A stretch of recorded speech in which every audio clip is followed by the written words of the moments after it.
Hello, and welcome to another episode of Speak Film and Enter, a podcast where we review and rank movies.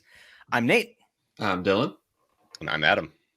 And today we've got a really fun retro review for you with Top Gun Maverick just around the corner, coming out on May 27th. We were talking about it and realized, I believe, that at least I had never seen Top Gun. I think Dylan hadn't either. Is that correct? Nope, wow. Never seen it. Yeah, so That two of us hadn't surprise seen me. it. We just released our top 5 Tom Cruise performances episode, if you want to go check that out. So we thought it would be really fun to do a retro review of the original Top Gun before Top Gun Maverick hits theaters later this month. Yeah, absolutely. No better time than right now. And, we're on a Tom Cruise kick. It just made so much sense. Why not squeeze 2 episodes out of a Tom Cruise marathon? Yeah, absolutely. I mean, he's got enough movies. You got to specifically talk about at least one of them. Yep. And then we'll be ranking the Mission Impossible movies next in our next episode as well. So I need to watch 2 and 3 now? It's just going to be Tom Cruise month here at Speak Film and Enter. Yeah. But yeah, Adam, do you want to... I'll give You beat me to it. Dang it, Adam. Yeah. Before we get too far into this episode, I want to remind you guys about all of our jazz. We are on all of our all of the social media platforms. Follow us on Facebook, Twitter, Instagram. Obviously, YouTube is how you're watching us right now. Please don't forget to ding the bell so that you can get notifications every time we post content. Find us wherever you get your podcasts, Spotify, Apple Podcasts, all that good stuff, all that jazz. I was really waiting for you to say, find us wherever you get your jazz. I should have. We're not nearly that cool, though. So that we're not, unfortunately. Not yet. Not yet. You know who One day. is cool, or at least tries to be, is Maverick himself. Yes. Top cool guy, Maverick. Oh, Yes. what a cool segue that was, too. Thank you. Really. It felt cool while I was doing it. Flawless. So yeah, I mean, this is a retro review, so we're not necessarily following the structure that we always do, but I think we should maybe start with the things that we liked about Top Gun. I was just curious about like first impressions, because Adam had seen this before. How many times had you seen this, Adam? Was it like once when you were a kid and never again, or is this like a movie that you watched quite frequently? a few?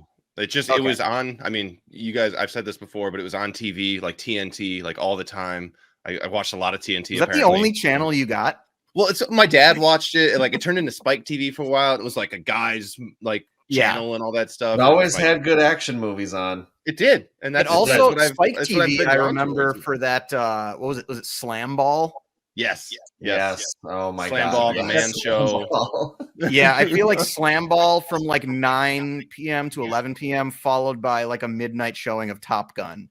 Yeah. Would be a pretty typical Spike cheesy TV Saturday night. Yep. So no, I've seen this quite a few times. So I know all the beats and basically where all the commercial cuts are. I think that's the mark of how well do you know a movie. Yeah, truly. It's been on TV long enough. So, do you want to tell people what it's about, just in case they maybe forgot or have never seen Top Gun? We will be spoiling this too, by the way. Yes, but I'll let you guys know what it's about. So for Lieutenant Pete Maverick Mitchell and his friend and co-pilot Nick Goose Bradshaw, being accepted into an elite training school for fighter pilots is a dream come true, but a tragedy as well as personal demons will threaten Pete's dreams of becoming an ace pilot. I keep forgetting that his name is Pete. Yep. It seems like seem like a Pete. It's like the most irrelevant thing. Does anybody ever call him Pete? I don't think so. He's just even the girl it's Maverick from the pretty much very beginning. Right. Yeah, kind of weird they didn't come up with a cooler first name for him. But yeah, funny is I was reading trivia before we got on and did this. His original name in the first early scripts of the or early versions of the script was Evan Mitchell. So Evan Mitchell. Even Evan that, I feel like that even is a little cooler than. I'm just thinking about that episode of Friends now where Chandler decides to change his name to something cooler and he really wants to go with Clint. And everybody tells him that he's not cool enough to pull off a Clint. So that's just, I don't know why, but just because of that episode of Friends, to me, that's the first name that comes to mind if somebody's like, I need a cooler name. Like, be considered Clint. Clint Mitchell. Yeah. Maverick. But other than Clint Mitchell, that I don't like that. No. Other than Maverick's Christian name, there are other things about this movie I feel like that work if you like cool things and cool guys and cool planes. So how would you define cool? I mean, High Top Gun octane kind of redefined machinery cool in 1986. Yeah. So I like that you brought that up because this movie was a very fascinating time capsule to me because it's a movie about basically being cool. Mm-hmm. Yeah, nothing happens in this film. But the things that they do to be cool in this movie are no longer cool. Mm-hmm. So it's fun to go back and watch and like, oh yeah, like really enthusiastic high fives were cool in the 80s. And saying like the need for speed, non-ironically, was cool in the 80s. And I know I'm just pulling basically from that one iconic shot and line, but it was just funny to me. And like when they sing that weird song to the one girl in the movie. Not a weird song. I wouldn't call it a weird song, but I guess the scene, the song itself isn't weird. I don't know if the song itself is weird, but what they're doing is weird. The way they all hit on the girls collectively is strange, very strange. And I didn't feel like as endearing as it probably was in the 80s as well. It just and that's not even to say it was like bad per se, but I just found it fascinating. Just like watching this thing that would absolutely not exist right now in its current form. I guess we'll find out in 2 weeks if it's still going to exist in its current form or not, or if it's going to be very different. Yeah, I feel like the tone will probably be very different and modernized. Yeah, a little snarkier. Yeah. I mean, and also I think for it as far as who the love interest will be. So maybe that'll be interesting. I don't know if we want to talk about it yet, but I was just going to say, saying on things that I guess were good or that we thought that we liked about Top Gun. I mean, I do think that the dogfight and airplane scenes are well filmed, and that's really impressive, high altitude choreography and camera work. And like, I thought that was still really cool. And I'm sure in 1986 on the big screen, those scenes were freaking epic and, had a lot of buzz. So I do want to give it some props where it deserves.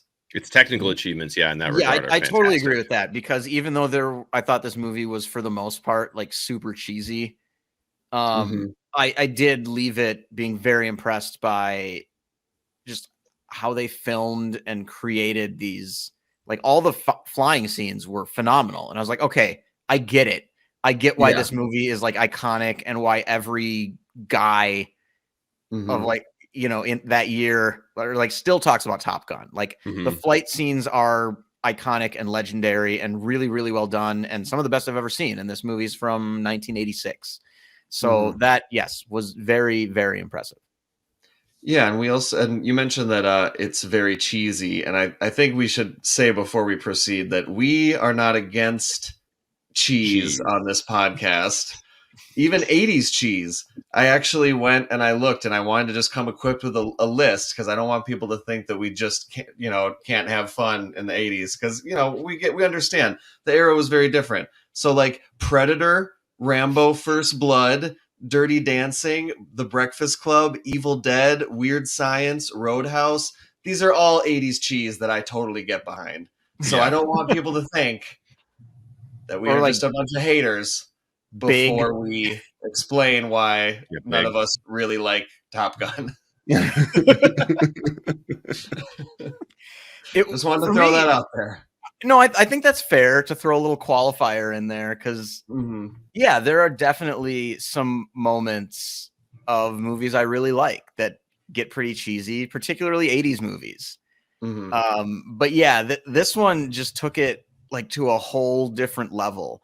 And I think a big part of that is because the things that were cool in the movie aren't really anymore, and they've become cheesy. Like it probably didn't feel like a cheesy movie to anybody when it came out. And some of the ones that you listed, like, were aware that they had some cheese in them, right? Yeah. Yeah. But it's just like aged. It's an aged cheddar, really. It really is. I'm sorry. I think I broke Adam. That's going to be... As a Wisconsinite, aged cheddar is sacred. So I think that's actually a fascinating category of movies. We should have an episode, aged cheddar movies that That could just be the become name of a, cheesy, but like, at the time we're spin-off dead podcast. serious. yeah. Yeah. Exclusively like 20-year-old, 30-year-old movies and beyond is that podcast. That's the retro reviews. But yeah, you continue. But yeah, there are just levels to it in this movie, like so many eye-rolly moments for me.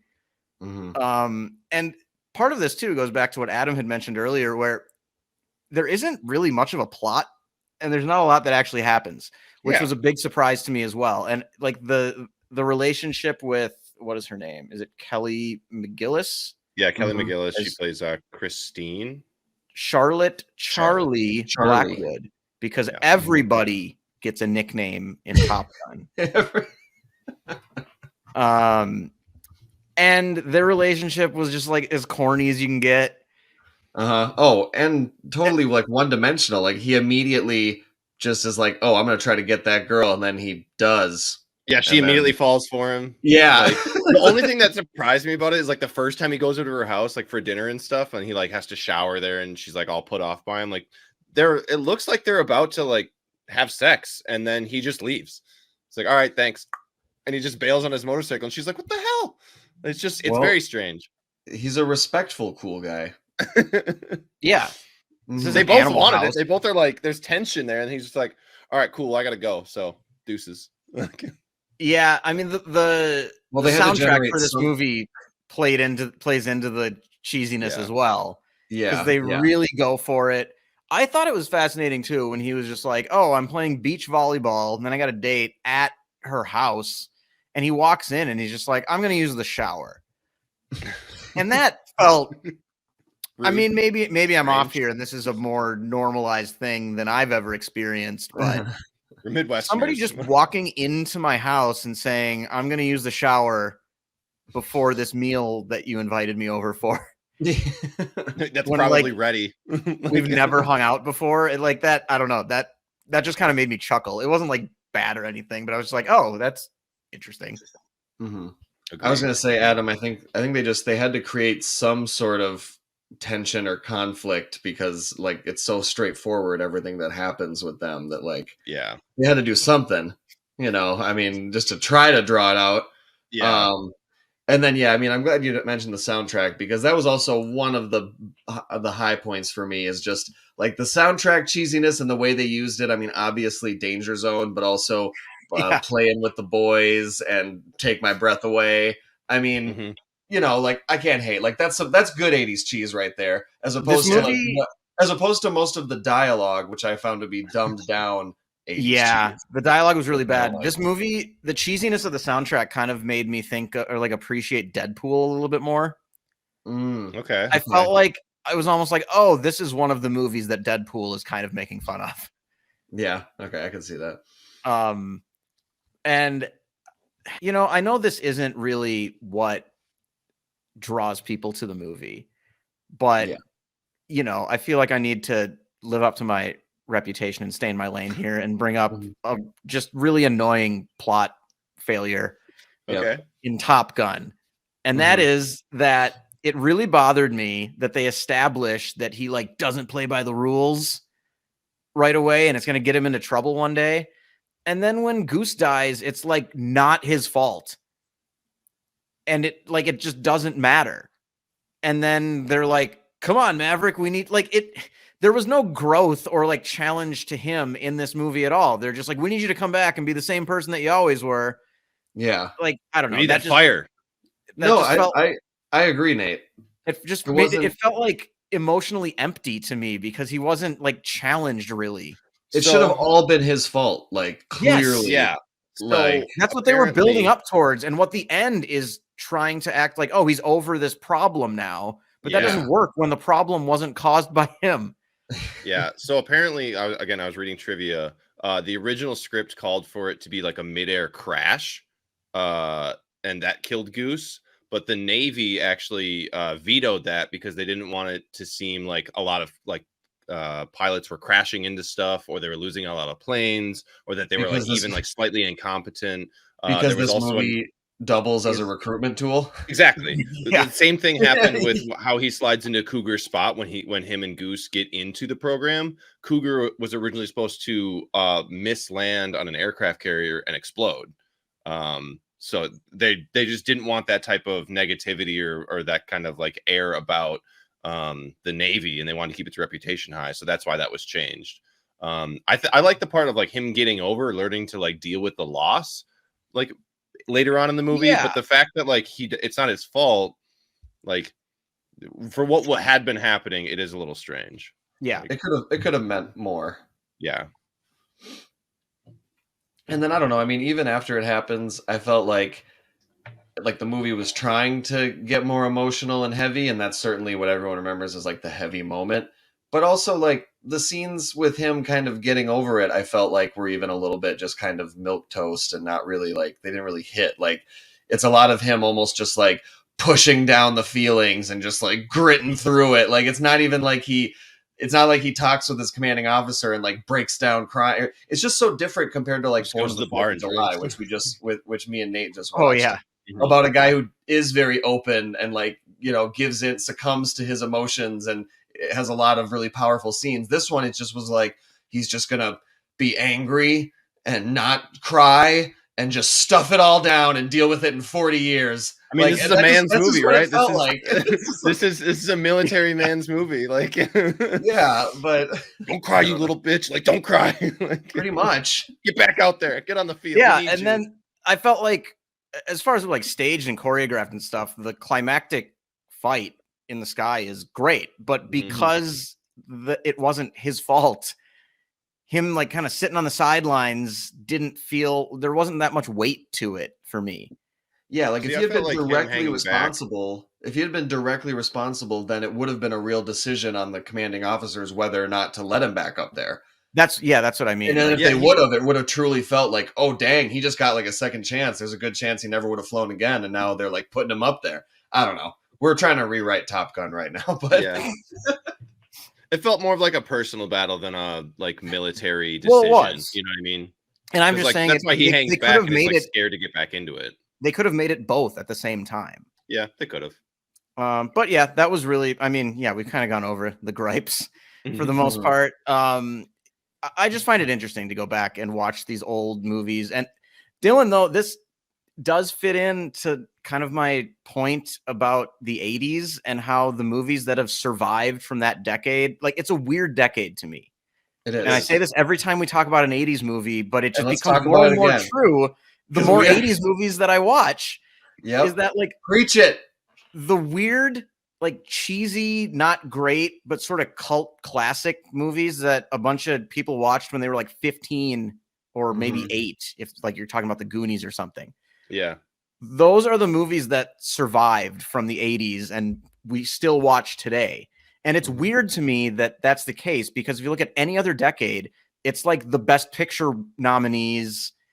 It's like Chinatown and Jaws and The Sting stuff and the Star Schindler's Wars List. from the 70s and like the 90s. Yeah, like Schindler's List and like The Lion King, Braveheart, Forrest Gump, Titanic, Saving Private Ryan, like Shawshank Redemption. Yeah. And then from the Masterpieces. 80s, it's like Top Gun and Goonies. And that's not to say there aren't some good ones, like Ferris people still talk Bueller's about Day Off. Ferris Bueller's Day Off. And there are some very good ones that are still talked about. I mean, like E.T., Back to the Future, the Indiana Jones. Stand by Me.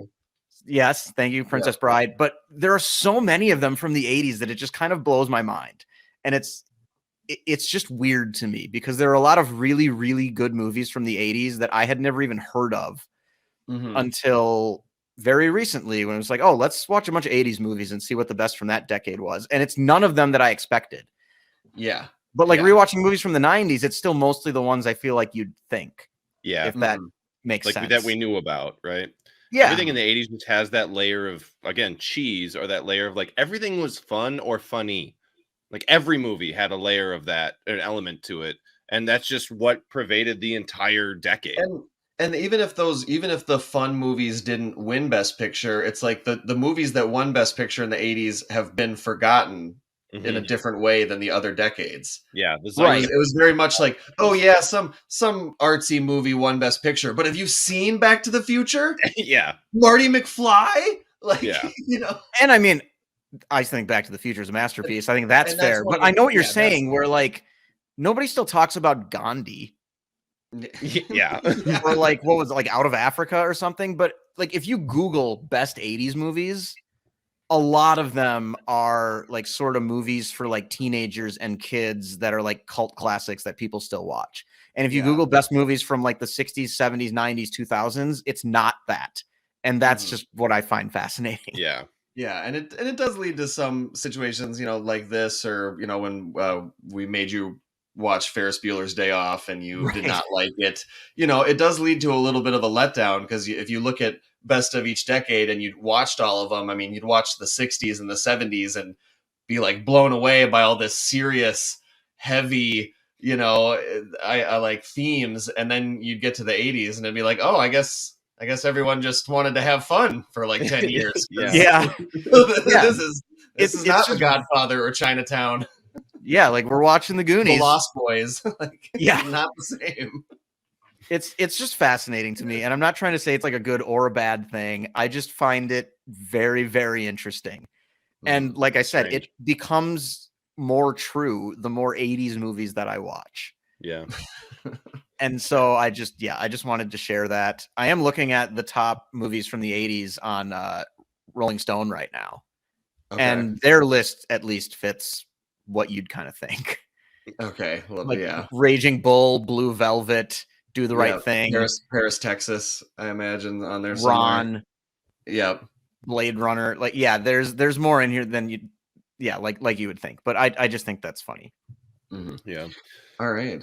So I know we normally go for like who's this for and performances and stuff like that, but I want to ask you guys, because you guys hadn't seen this before, how do you feel the next one's going to be? Obviously, it's getting pretty good reviews at the moment. How do you think, like, how are they going to up the ante? What do you think it's going to be about? How do you think they're going to innovate for this new one? What I'll go ahead and say right now is, after my little Tom Cruise marathon, I believe that it will be of at least decent quality because Tom Cruise now has that. You know, in 1986, he was still kind of up and coming. He gets cast in this movie. Maybe he thought the whole thing was super cheesy, and he's like, all right, well, I'm just going to do this to be a star and get a huge paycheck. But now seeing who he has become, he's not going to let himself be attached to some garbage. No. Agreed. So I think that alone, I'm pretty confident that it'll at least be solid. And then the other thing is, I would say that, like, if you haven't seen the original, I am glad that I saw the original leading into the sequel. I just feel like I'm more in touch, even though I necessarily didn't think it was a great movie. At least I'm more in touch with what happened, who the characters are, and maybe when they bring in, you know, Goose's son, it'll feel a little bit more impactful to me than if I. Yeah. So if you really haven't ever seen the original, I would say give it a shot before you go see the remake. Okay. It is streaming on Netflix. The sequel, sorry. Yeah. I'll say that Top Gun was the first Tom Cruise movie I watched when we embarked on this Tom Cruise journey. Oh, okay. Because I knew that we were going to be doing a retro review of this too, and I was like, let's just start with this and just get it done and move on. And after watching Top Gun, which, as you can tell, I did not really care for, I was thinking, like, why on earth are they making a second one of these, like 30 years later?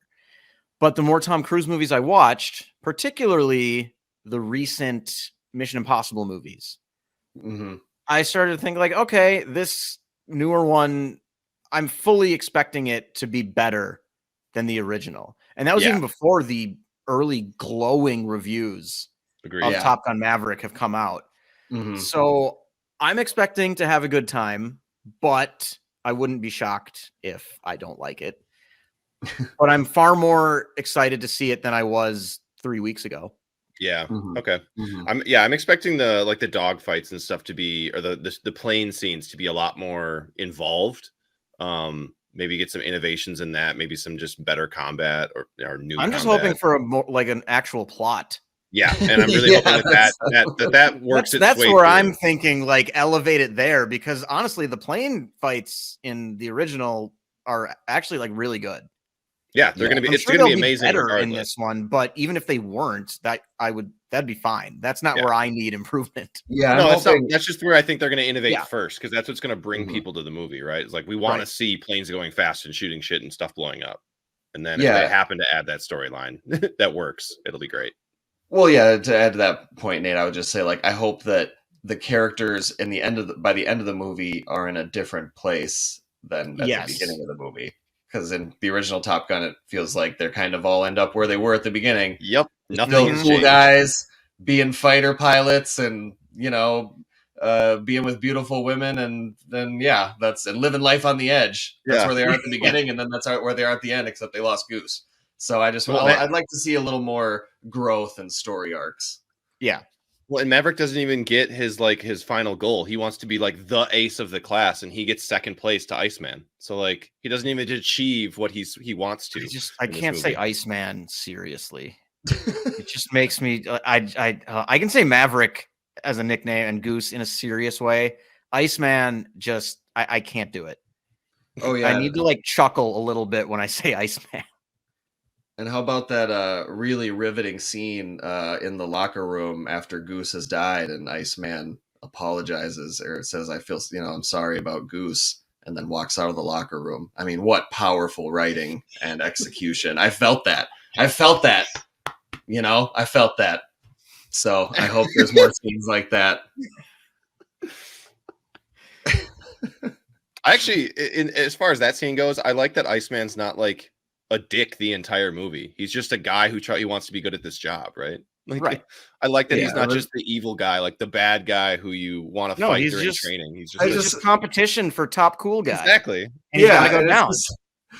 The bar is so low for like any just emotional vulnerability or anything other than like top dog, like raw, just masculinity 24/7. Like, the bar is so low that like, he turned around and said, "I'm sorry about Goose," and then there was like a moment where they didn't say anything, and then he walked out. So they're good. They're bros now. Yeah. They go way back. We're straight. It's just a gentle. Yeah, the emotional climax of the movie there. Yeah, the nod. Yeah. Thanks, man. Thanks. Let me turn around and wipe a single tear from my eye. Like, yeah, they didn't even go there, but they totally could have. The kind of like, you don't even need to say it. Like that kind of line. Yeah, that would have. Where they just look at each other and one of them goes, "I get it." Yeah, and like that's it. Like, thanks, man. All right, should we get to the stars quick? And then, let's quickly say what we gave it. Sure, we'll be right back with our stars.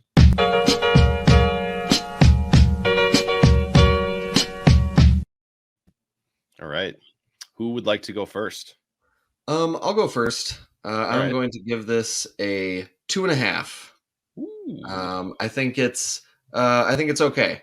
I think I do try to have a good time with 80s movies, and I really went into this with an open mind, and it really is just the dialogue and like the lack of a real plot and character arcs. Just I couldn't look past it, but the dogfights were really cool. I'm totally down with the soundtrack and the way they used the soundtrack, and I mean that is iconic. I mean, Danger Zone. That's the combination of that song and the dogfights is just perfect. They knew what they were doing in that regard.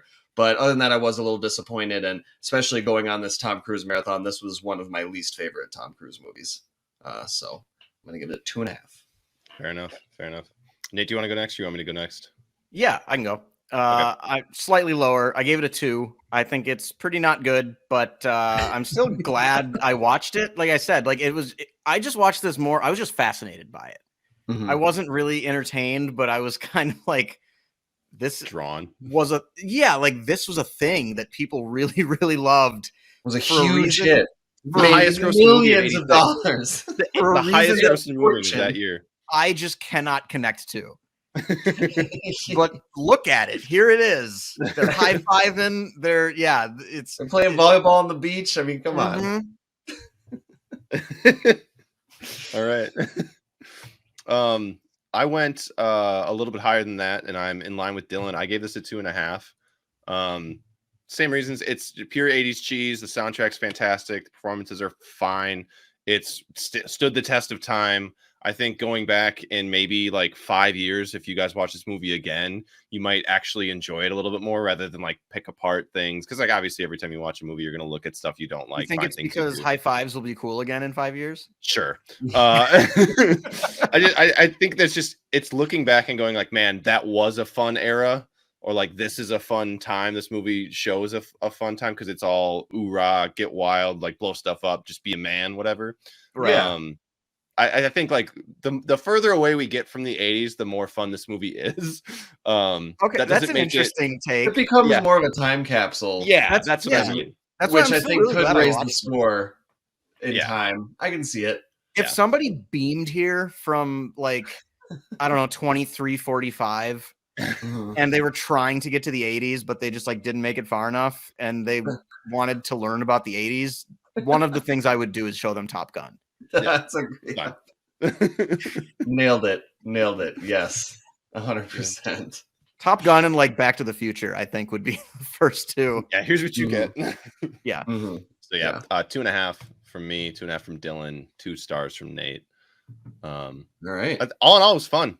I mean, yeah. I mean, I'm glad we watched it. I'm glad that I can now say I've seen Top Gun and that we had the other Tom Cruise movies. I'm really happy that Nate discovered some movies that and an actor that he wouldn't have thought he would ever like, but he actually kind of likes now. I like that. That warms my heart, Nate. Watching Mission Impossible with you was a great time. I was like, this is great. So, and that's thanks to Tom Cruise. Yep. So the least we can do is give him a couple episodes here. And then, of course, at the end of the month, we will have our Top Gun Maverick review. So we're not done with you yet, Tom. Yeah. I want to remind everybody, Top Gun is streaming on Netflix right now, and Top Gun Maverick comes out on May 27th. And just like Dylan said, we will be reviewing that when it comes out. All right. I believe it's my turn to put a wrap on the show. Do it. Away. All right. Nobody ever wins a fight.